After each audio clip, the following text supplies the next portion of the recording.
Residents of the city awaited the approach of Valentine's Day this year with particular anxiety and trembling knees.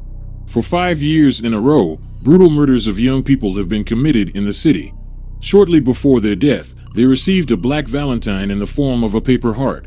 According to rumors, after reading it, it was necessary to burn it and prepare for a romantic meeting with their own death.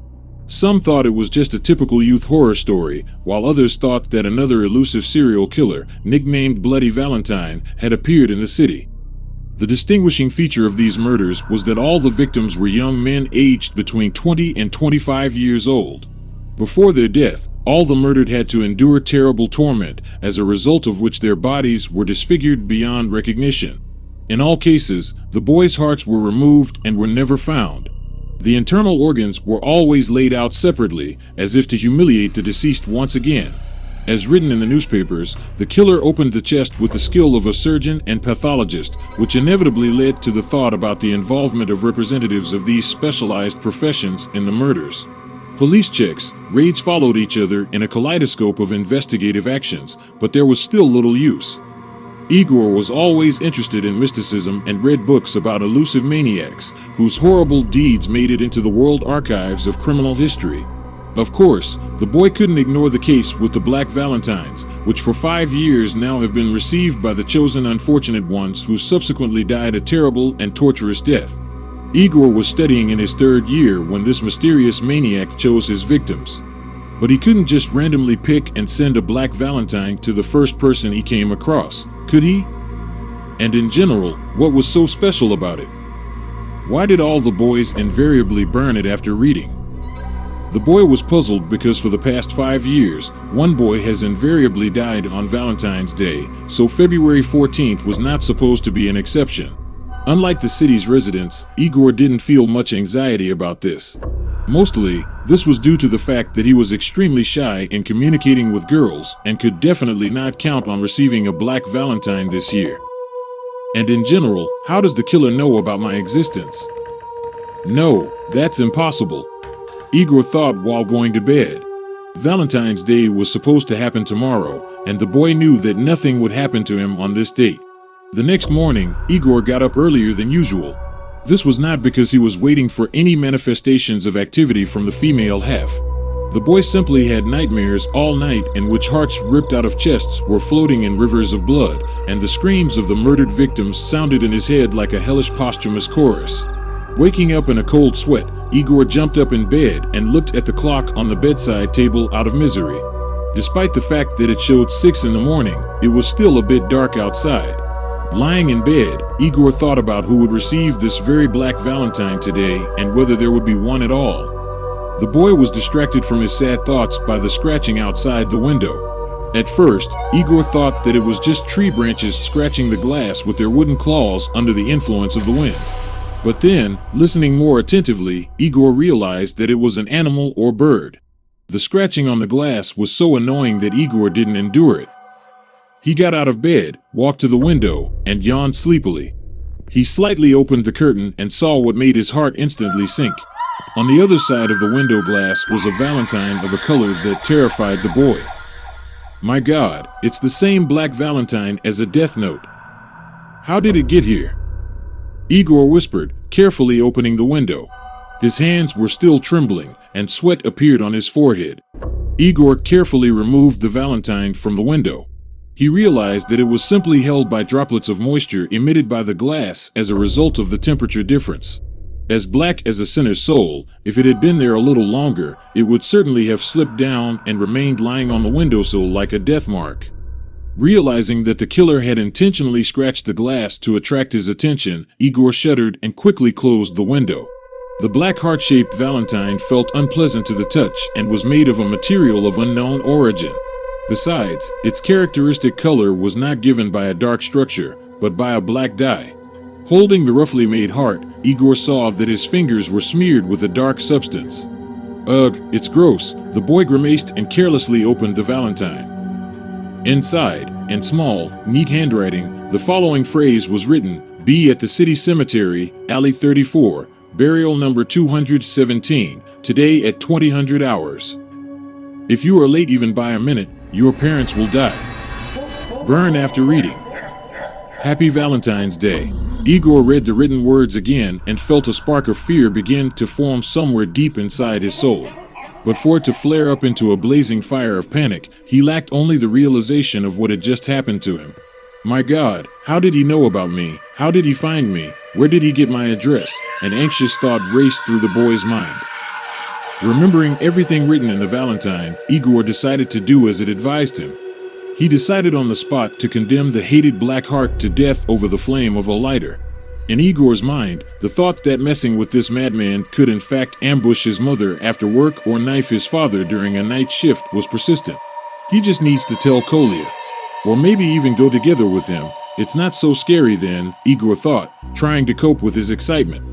For a couple of hours, he simply tried to digest what he'd read, and then realized it was time to tell his best friend about what had happened. But when Igor tried to dial his friend's number, an indifferent voice of the cell operator told him that the subscriber was out of the coverage area. Where is Kolya? Today is Tuesday. He goes to his grandma's on weekends, but it's the beginning of the week now, the boy thought. Time was relentlessly bringing him closer to the evening showdown that for some reason was supposed to happen at the cemetery. Or maybe I should go to the police. Although, what will I tell them? That I burned a Valentine, or that I listened to horror stories and imagined myself a victim of a bloody Valentine, Igor thought. On the other hand, he understood that he still needed to do something. He didn't want to risk the lives and health of his parents. The boy had no idea what would actually happen at the cemetery, but now he at least knew why the dead guys didn't tell anyone about the Valentine. Surely they were intimidated by this bastard just like me. But I can prepare for the meeting, take a camera. I won't kill him, but the appetite from such a bullet hit will be gone for a long time, Igor reasoned. He decided not to tell his parents about the trip to the cemetery. He knew that Bloody Valentine hadn't made a single mistake in 5 years, so it's unlikely he would make one now. Whatever happens, I'll come to this damn cemetery, and then we'll see. But why is Kolya silent? Is it really that hard to answer? Igor whispered sadly, while waiting for the evening. Time seemed to stand still. The time stretched like a rubber band. The boy had twice taken out the non-lethal weapon from its hiding place and twice returned it back. A troubling thought was spinning in his head, to go or maybe it's better to wait at home. After all, in essence, the death of the guys was only Valentine's doing on the day, and on February 15th everything returned to its place.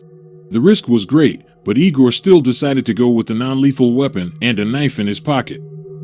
With such weapons, he could upset the killer to the point of impossibility, after which he could move to a safe distance and call the police. Of course, the boy's reasoning looked at least naive, but he couldn't come up with any other solution, so the trip to the cemetery was inevitable for him. Since Igor was always a cautious and intelligent boy, he decided to leave the house a little earlier than the appointed time. I'll come, look around, see what's what. This is unlikely to finish me off at the cemetery. All the previous bodies were found early in the morning in the city park area, but he's unlikely to catch me off guard, the boy thought. The city cemetery with all its appearance evoked fear and soulful melancholy, a feeling caused by the proximity of the realm of the dead. Squeezing the handle of his father's non-lethal weapon, Igor slowly bypassed the guardhouse and walked along the dark alley. Of course, there was no caretaker at the workplace, and it's unlikely that anyone would agree to spend the night at the cemetery. Before the trip, Igor probably tried to call Kolya for the 100th time, who had disappeared without a trace. No effect. I'll manage on my own, he thought, lighting his way with a pocket flashlight. Igor found the sought-after alley without any particular problems. Checking the numbering of the graves, the boy inexorably approached burial number 217. Approaching the relatively fresh tombstone, Igor glanced around. Of course, there was no soul around. The boy mechanically glanced at the dial of his wristwatch and noted the time, 1954. The meeting with the killer nicknamed Bloody Valentine was due in just a few minutes. And there were just 6 minutes left until Valentine's arrival. The realization of this quite understandably robbed the boy of his peace. Deep in sad thoughts, Igor didn't even notice how a dark figure detached itself from the nearest stone stela and quickly approached him from behind. For the last time, hearing the treacherous crunch of snow under his feet, Igor turned sharply and saw in front of him a hunched figure in an old, unidentifiable mask. The killer was stretching his thin hands towards the boy, which were supposed to close around his thin neck any second now. Understanding what awaited him, Igor instinctively stepped back and drew his father's non-lethal weapon from his pocket. There was a characteristic pop and the tough rubber bullet hit the attacker in the chest. Of course, had Igor had a TT pistol in his hands, his assailant would never have seen his old age. But as it was, the bullet only left a painful hematoma on the killer's chest, which caused him to double up from the sharp pain. Triumphant, Igor was already preparing to secure his success with a shot to the head when the attacker suddenly pleaded mercy. The killer's voice seemed painfully familiar to the boy. Tearing off his mask, Igor barely suppressed a surprised sigh. "Kolya, what are you doing here?" "Yes, it's me, as you can see. I wanted to play a prank on you, fool." "You also fooled me with that black Valentine," Kolya hissed in pain. Igor paled and immediately put the non-lethal weapon back in his pocket. "What are you talking about?" "Did you send me that Valentine this morning?" the boy asked, trembling with excitement. Igor was beginning to guess what had happened. Most likely, Kolya for some reason decided to play a prank on him and sent him a black Valentine written by his own hand. But who then wrote exactly the same Valentine to him? "Wait, did you also receive something like that?" Igor exclaimed immediately. Kolya looked at him with a puzzled look and, smiling in confusion, said, "I found a black Valentine this morning. I thought it would be fun to burn it, and that if I don't arrive at the cemetery at the appointed time, by tomorrow morning I'll be an orphan. I thought it was you trying to play a prank on me. So, I sent you the same homemade Valentine. I even left the same grave number, thinking if you show up, you must have figured out the joke. Appreciate my prank, show up at the cemetery, and we'll have a laugh." Igor paled even more and only now realized what had actually happened.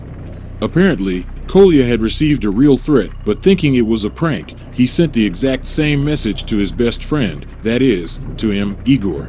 And now, thanks to Kolya's stupidity, they stood in the middle of the cemetery waiting for the arrival of a real killer.